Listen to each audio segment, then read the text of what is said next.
Oi gente, tudo bem? Aqui é Moa Marangoni. Eu estou iniciando esse canal com novas propostas de discussões sobre moda e sociedade, moda e comportamento. E neste vídeo inaugural eu decidi falar sobre um tema que é muito decorrente em moda, que é estilo. Quando eu comecei a pesquisar moda, eu tinha a minha maior implicância era sobre a questão da originalidade das coisas. Quando as pessoas me falavam sobre moda alternativa, ou então sobre um estilo, sobre algo original, sobre alguém ser estiloso e tal, eu ficava um pouco duvidoso em relação a isso.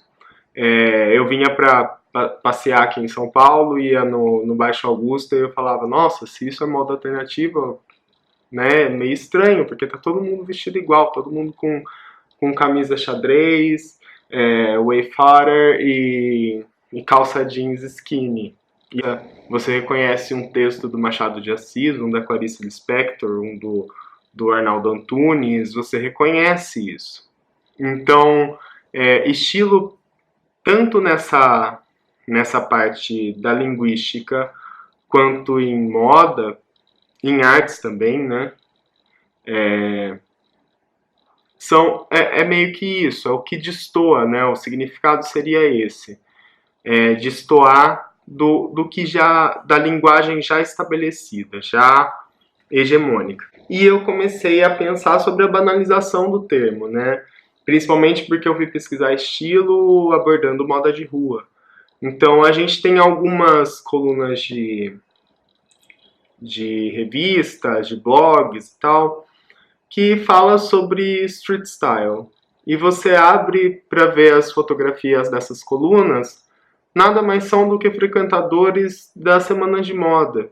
Então, para mim, naquele primeiro momento, a minha crítica teve que ser um pouco radical, né? É um pouco radical até hoje em relação a isso, que eu não compreendo por que colocar um nome street style, né? Tipo, falando que aquilo lá, por mais que seja apenas um título, né? Falando que aquilo lá é a moda da rua e na verdade não é.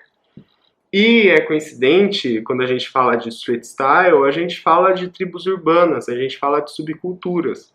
E ali, que o público que está numa semana de moda, ele relativamente já é um público que tem um estilo que está legitimado. E é elitista, próximo ao street style. Não que o estilo não tenha uma origem elitista, porque ele tem, principalmente em moda e comportamento. Quando as classes socioeconômicas começaram a ser não tão delimitadas, começaram a perder essa definição, tipo, nasce nobre, morre nobre, nasce rico, morre rico, nasce bem vestido, morre bem vestido. Quando essas delimitações começaram a ficar borradas, os nobres arranjaram outros meios de se identificar, né? De se diferenciar, na verdade. Então eles tinham ali, criaram as regras de etiqueta, os comportamentos, as maneiras de vestir. Você podia ser um burguês que conseguia comprar as mesmas roupas que aquela classe que estava ali em cima de você, acima de você, numa ideia bem capitalista, numa ideia bem de consumo conspícuo.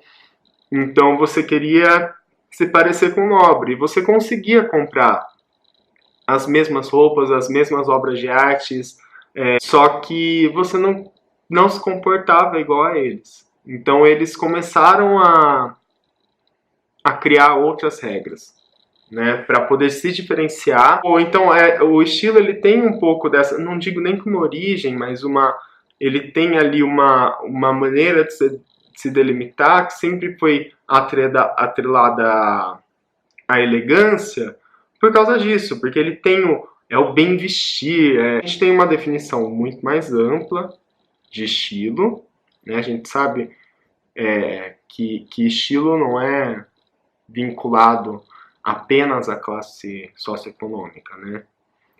E aí tem essa banalização, né? Que alguns culpam as redes sociais, que falam, as redes sociais são as culpadas por todas as banalizações do mundo. E não é bem assim.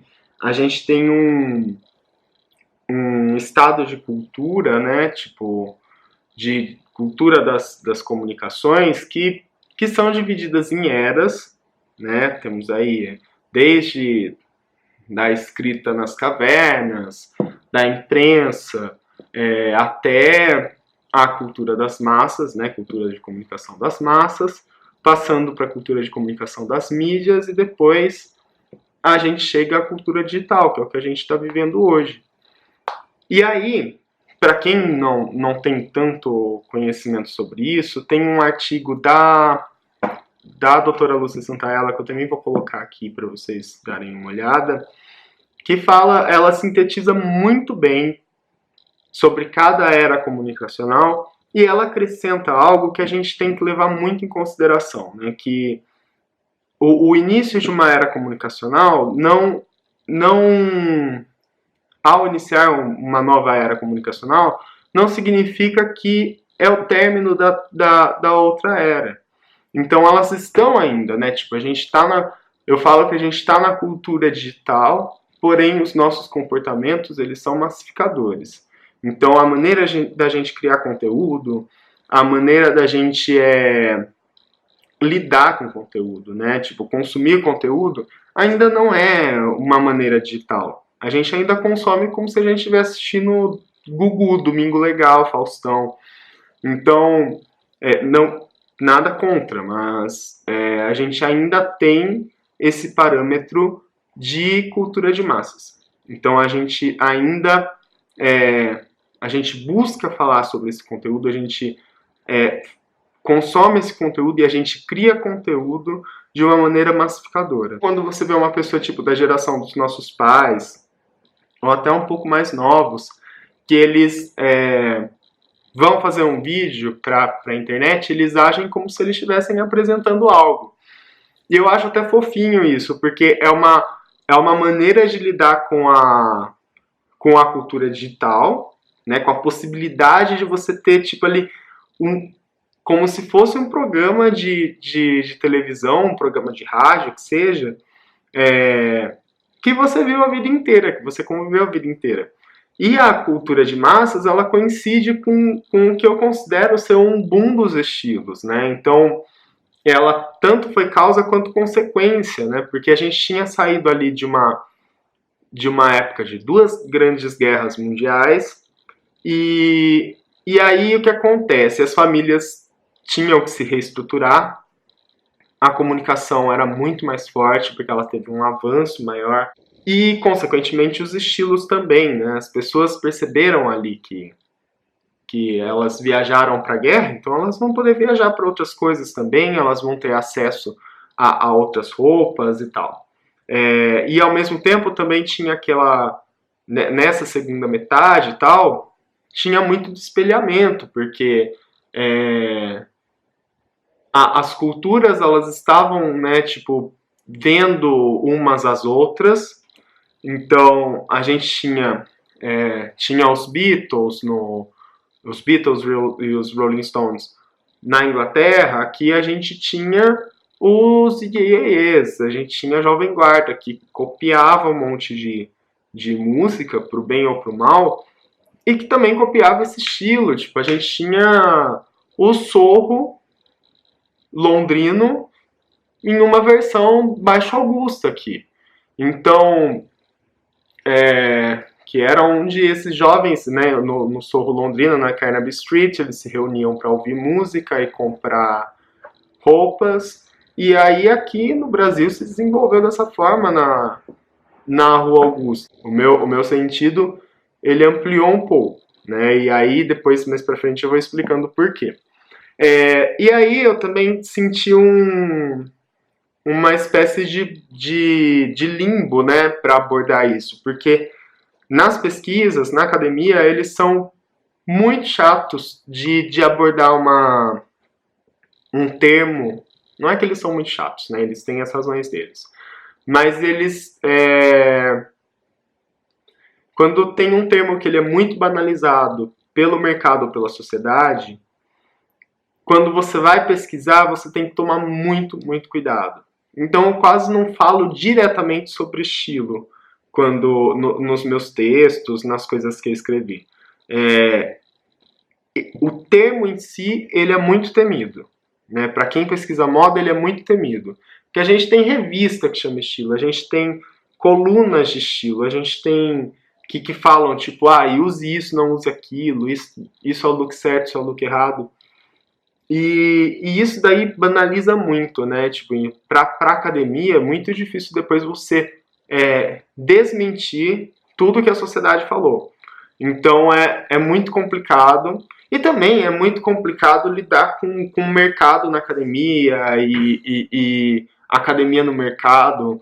Um é fechado para o outro, mas eu sou contra essa resistência que tem. A gente não tem como pesquisar moda, publicidade, design se a gente não tiver ali pelo menos um dos pés no mercado. Muito difícil falar de estilo sem falar de originalidade. Eu não sei se vocês já passaram pela experiência, assim, vocês passam a vida inteira no núcleo familiar, convivendo com seus pais e tal, e seus pais te vestem da mesma maneira que eles, te vestem da mesma maneira que seus primos mais velhos, te vestem da mesma maneira que seus avós, seus tios, etc. Só que você começa a sair de casa ali quando você tá com 10, 12 anos, e aí você começa a querer se espelhar em outras pessoas. Aí chega um momento que seus pais falam: você não é todo mundo, ou te chamam de Maria, vai com as outras. Então a gente tem um espelhamento desde que a gente nasce, na verdade. A gente começa a se deparar com essa quebra de originalidade quando a gente está fora da nossa zona de conforto. Uma frase que a minha maravilhosa orientadora de mestrado, a Suzana Velar, coloca no livro dela, não sei se está focando, Moda, Globalização e Novas Tecnologias. Para quem quer entender moda em um primeiro momento, eu acho muito legal esse livro da Suzana. Ele fala de tudo um pouco e traz uma visão muito contemporânea. Ó. Ela fala nesse livro o seguinte, que mesmo que nós fizéssemos os nossos próprios tecidos, costurássemos nossas próprias roupas, a gente ainda não teria uma moda original. Porque a gente tem espelhamento em nossos pais. Então, do modo de se vestir, a gente copia desde criança. Né? A gente aprende a falar com eles, a gente aprende a se comunicar com eles. No entanto, a gente também, né, aprende a se vestir com eles. Aí a gente passa para a rua, que aí quando surgem esses estilos novos, né, que aí é a primeira vez que a gente talvez tem, acho que hoje talvez até esse contato seja mais cedo, né, porque embora ainda esteja mais difuso, mas com vídeos no YouTube, redes sociais e tal, eu acho que as crianças já começam a se identificar com outras e começam a adotar estilos. A parte do estilo que a gente conhece hoje, dos estilos que a gente conhece hoje, se formaram através das tribos urbanas e da urbanização em si, a partir da segunda metade do século XX. E aí a gente tem dois livros geniais, tem vários, aliás, que eu quero passar, mas aqui eu separei dois que eu tenho físicos. Esse daqui é o Street Style, From Sidewalk to Catwalk, do Ted Pormus, que é um antropólogo. Tive o prazer de entrevistá-lo para a minha dissertação. E ele traz aqui várias Ele fala sobre cada tribo urbana, é muito interessante, é muito legal a maneira que ele coloca, né? E ele fala sobre essas formações, ele dá vários... Eu falo que como muita coisa que eu falo, é de muita complexidade a formação de tribos urbanas. Tem aí a questão do pós-guerra, tem a questão das urbanizações. Ele tem esse street style, tem o surfing style, tem uma edição que é mais nova. É que a edição mais nova eu só tenho um e-book. Ele tem o surfing style também, e ele tem esse daqui, Fashion and Fashion, que é mais resumidinho, e ele fala sobre a relação de moda e antimoda de uma maneira muito, muito boa, muito, muito objetiva. E aí ele fala sobre isso também, né? Que foi acho que o primeiro contato que eu peguei dessa ruptura do ambiente familiar e desse convívio com a rua, né? Desse contato com a rua que a gente tem. E a partir daí surgirem estilos, surgirem maneiras não hegemônicas de se vestir. E aí, e também tem um outro autor que chama Dick Hebridge, e ele tem um livro que chama Subculture, The Meaning of Style. A tradução seria Subcultura, o sentido do estilo. E aí ele fala sobre estilo em subcultura, e é de uma maneira muito, muito interessante também. Ele fala sobre as marginalizações dessas pessoas, ele fala sobre a hegemonia, sobre a diferença da hegemonia, e ele fala principalmente nesse conceito de subcultura, que a gente vai falar muito sobre subcultura em outros vídeos. Ele fala sobre que não é um termo pejorativo, o sub, na verdade. Ele fala que sub é porque não está na superfície, não está ali numa camada que você vai enxergar e vai se tocar num primeiro momento. Não, é algo que ou vai te saltar aos olhos e você não vai...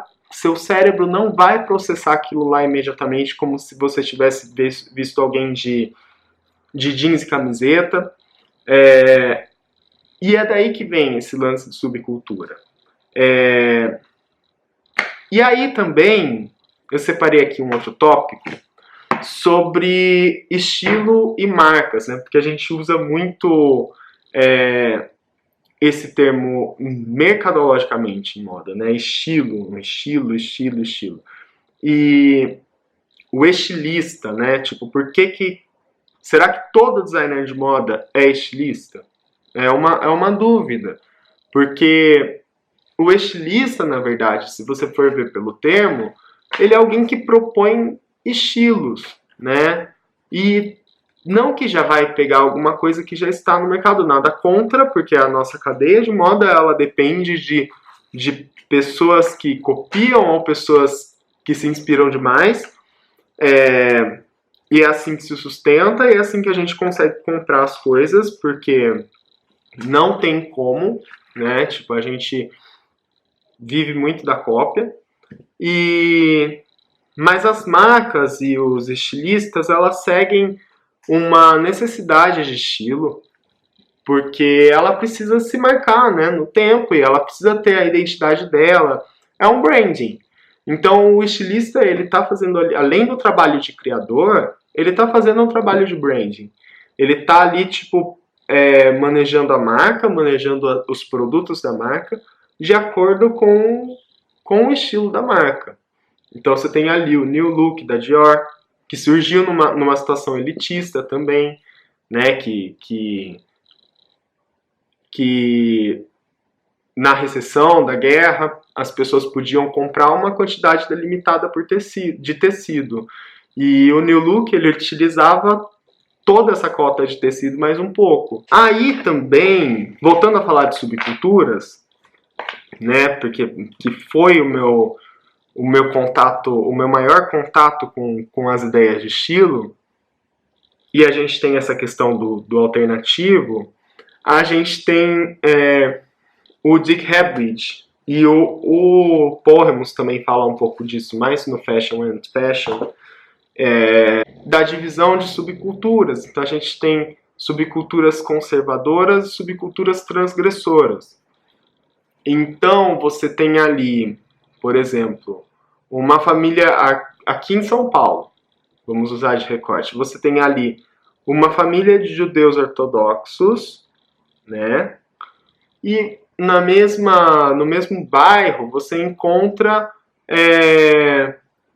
um pessoal, sei lá, tipo alguma coisa bem contemporânea, um pessoal um pouco mais pro skate, né, ali no Minhocão, você pega ali, tipo, Santa Cecília e tal, você tem essas duas subculturas, você tem o judeu ortodoxo e você tem os que são mais transgressores, você tem o pessoal do skate, você tem o pessoal daquela Velodef, que eu falo um pouco dela na minha dissertação de mestrado, e eu abordo como uma espécie de tribo urbana, porque além de uma marca, além de um. É um conceito de vida, e eles têm um estilo próprio, que a gente pode voltar a falar mais pra frente. Então, você tem ali, tipo, outros grupos que são totalmente diferentes, né, da maneira como lidar com a sua própria subcultura. Então, o judeu ortodoxo, ele vai usar uma roupa que é tradição há muito tempo, e ele tá, de certa forma, né, o estilo dele, o estilo de vida dele, os paradigmas dele são, de certa forma, uma maneira de se conservar no tempo. Ele está conservando aquela cultura dele. O transgressor não, ele está quebrando com a hegemonia. Então ele vem para quebrar com essa hegemonia, né? E o conservador, ele também está quebrando, mas ele está quebrando mais para a parte, tipo, eu vou preservar o que é o meu, entendeu? O transgressor não, o transgressor ele tá querendo dizer alguma coisa, né, sobre o contemporâneo e parece que ele é parece que o transgressor ele é um representante do futuro e o conservador é um representante do passado. Então a gente tem isso. E só que a gente tem uma questão de globalização e localização muito fortes hoje. Você pode ter uma subcultura conservadora, né, em um espaço que é um espaço de transgressão, por exemplo, Camden Town, em Londres. E você pode ter ali uma família islâmica entrando em um restaurante, né? Isso é uma ruptura com a localização de Camden Town, né? Porque lá eles são os diferentes, eles são talvez com uma ponta de transgressão. Só que daí eles entram em Camden Town num restaurante marroquino. Então, já não é mais transgressor. E ao mesmo tempo que um punk em Camden Town, que é uma coisa comum de se ver, pelo menos era, não sei como está hoje, um punk, um rocker e tal, ele tá lá em Camden Town e ele vai entrar nesse restaurante. Talvez ele sobressaia mais aos olhos. Então, a gente tem questões de localização, de globalização, que são fortíssimas. A gente tem elementos de estilo conservadores que são utilizados ocasionalmente na vida.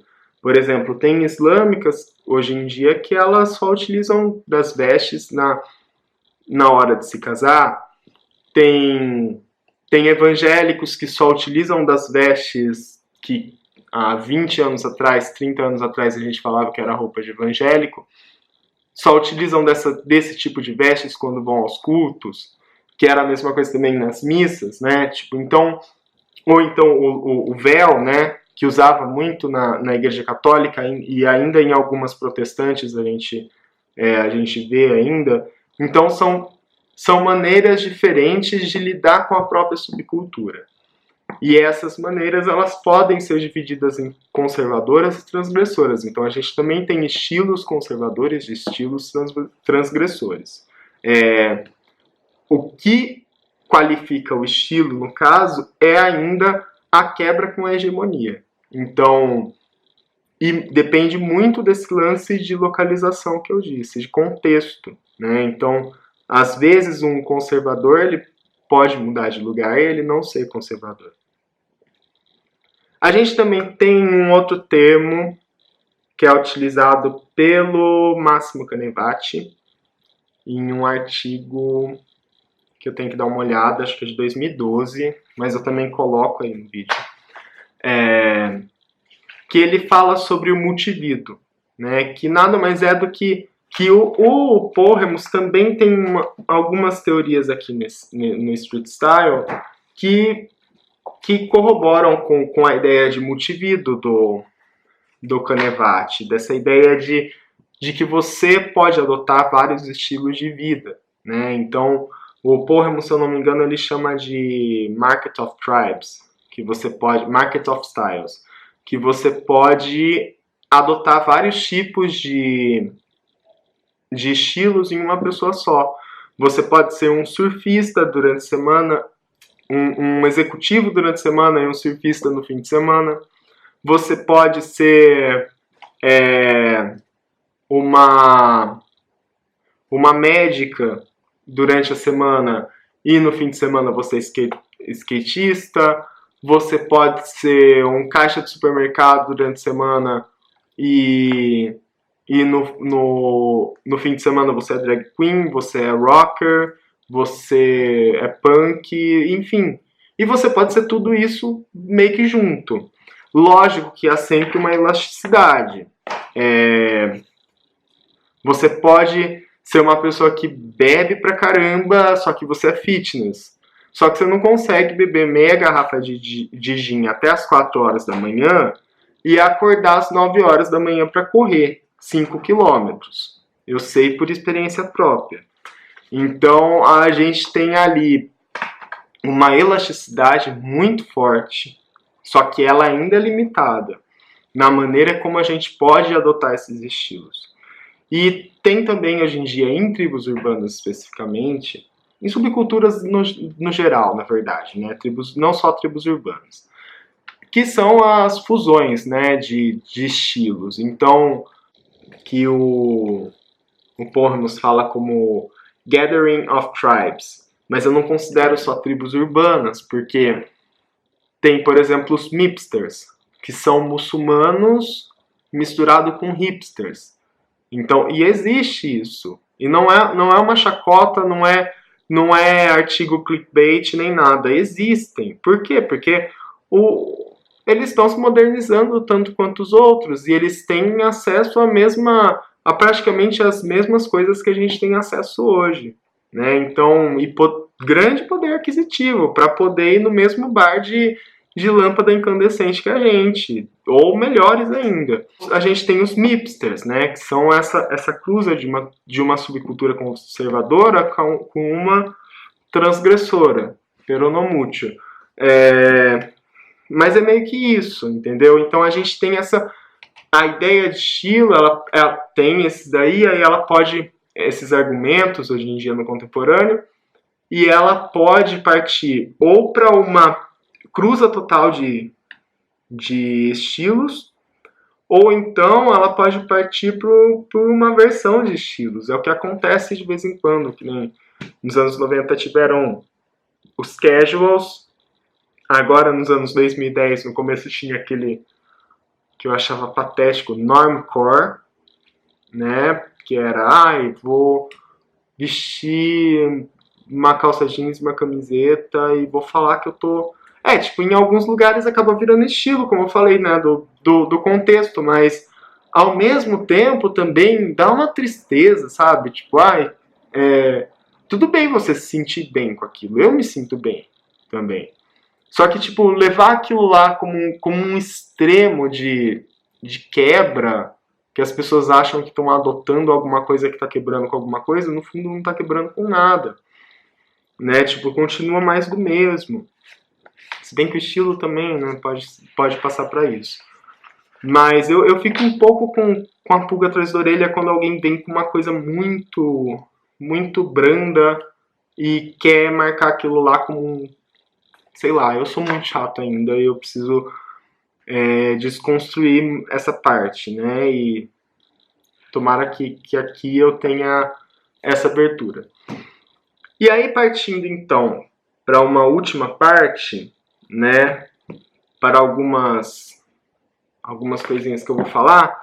Também tem uma outra orientadora minha que tem um livro maravilhoso, que é sobre tendências do espírito do tempo. A doutora Janiene Santos, ela foi minha orientadora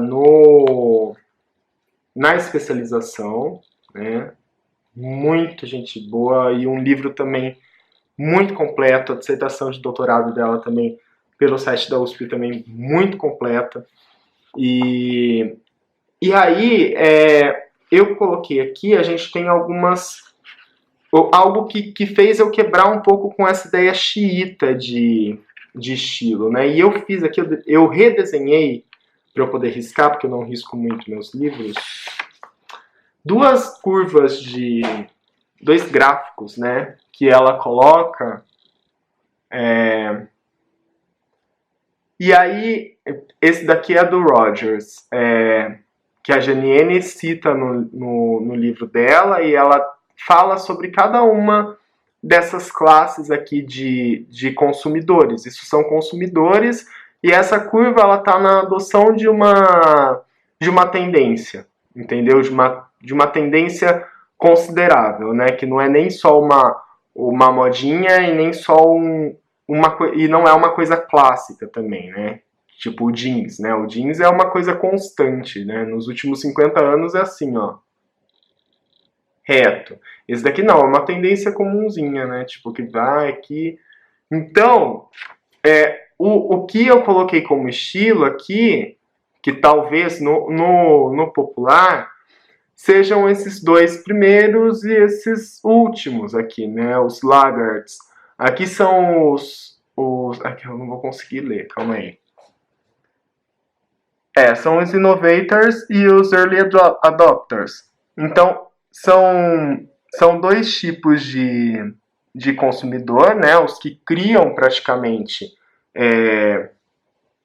as tendências, e os primeiros a adotarem, né? Que talvez aqui more o estilo, por isso que eu achurei essa área. Talvez aqui tenha o que a gente defina como estilo, porque tem tanto a definição que eu coloquei sobre algo que contraste com o hegemônico, tanto a definição dos street styles, das colunas de street style, ditas de street style, das grandes magazines, né? Tipo, que fotografam pessoas em semanas de moda, semanas de alta moda, tipo, que para mim não seria estilo, mas o mercado adota dessa maneira. Então aqui a gente pode considerar estilo, então. E os laggards também, que são tipo pessoas um pouco retardatárias nas adoções das tendências, por culpa delas, por opção delas ou não, sabe? Tipo, pro bem ou para o mal, é assim que circula e é assim que é muito bom, porque às vezes o estilo que tá aqui, porque já é contrastante com o mainstream que tá aqui no meio, às vezes esse estilo daqui é o que vai fomentar uma releitura que acontece nesses retardatários, vai parar aqui de novo. Então é isso que fomenta a moda. E aí tem um outro também que a Janiene coloca no livro dela, que são estes daqui também, é outro tipo de gráfico. E também, no mesmo esquema, os que estão fora do mainstream, que originam estilos. Esse daqui é do Vejogar, eu não sei como que se pronuncia o nome dele, Vejogar, depois eu coloco aí escrito certinho para vocês. Eu fiz rapidinho aqui só pra gente ter uma noção, né? Então a gente tem os trend creators, né? Que são pessoas que criam as tendências de certa forma. Aqui tem estilistas, artistas, outras classes. A gente tem trendsetters, né? Que são os que colocam essas tendências no mercado. Os trend innovators, eu acho. Calma aí. Nem conseguiu. Não, trend followers, que são as primeiras pessoas a seguir essas tendências. Aí a gente já tem os mainstreams, né? Que é a grande maioria, é o que é popular mesmo. E aqui embaixo a gente tem, que é um pouco mais completo do que o do Rogers, porque o do Rogers é de 1962. Esse daqui ele coloca os conservatives e os anti-innovators. Então, Esses ele não coloca simplesmente como retardatários. São pessoas que têm esse comportamento de estilo, né? De conservar ou de não se inovar. E esses comportamentos que podem vir, não são só eles, lógico, mas que podem vir a fomentar novos estilos, entendeu? E aí, né, considerações finais que eu posso ter, além de que eu preciso de uma harmonização facial, eu coloco hoje em dia, na última vez que eu precisei delimitar essa ideia de estilo que está me inculcando já tem alguns meses, eu coloco como se estilos fossem meridianos. Né? Você tem ali o Trópico de Capricórnio, eu nem lembro, não, esquece. O Trópico de Capricórnio é assim, mas serve também, né? Você tem ali um equador, um meridiano, uma linha que é imaginária, que é uma linha que existe simplesmente por definição. E aí essa linha, ela é o consumo hegemônico, né? Uma linha maior, uma linha que é definida, que já está ali no mapa. Só que daí, tipo, algumas pessoas começam a se desvincular dessa linha. Então você tem a linha ali no meio, aí tipo vem um grupo de pessoas para cá, um grupo de pessoas para lá, e gerando maneiras diversas que são antagônicas a essas linhas, a essa linha de estilo, a essa linha hegemônica. E aí, tipo, elas vão se alinhando, e aí elas vão formando grupos. E esses grupos formam novos meridianos. Então, eu faço essa figuração de que os estilos, na verdade, eles são uma espécie de meridianos. Tanto na maneira de definição, tanto na maneira de ser um ponto imaginário. A gente pode romper com isso, a gente deve romper com isso quando tiver vontade, deve se sentir confortável quando quiser habitar determinado estilo. E é isso, é uma maneira, são linguagens que nos ajudam a se expressar. Bom, esse foi o meu primeiro vídeo, eu espero que vocês gostem. E é isso, no próximo vídeo, que eu ainda vou fazer hoje, vou divulgar ainda hoje, eu vou falar um pouquinho mais da minha trajetória e mostrar quais são minhas motivações em fazer esse canal. Um beijão, tchau, tchau!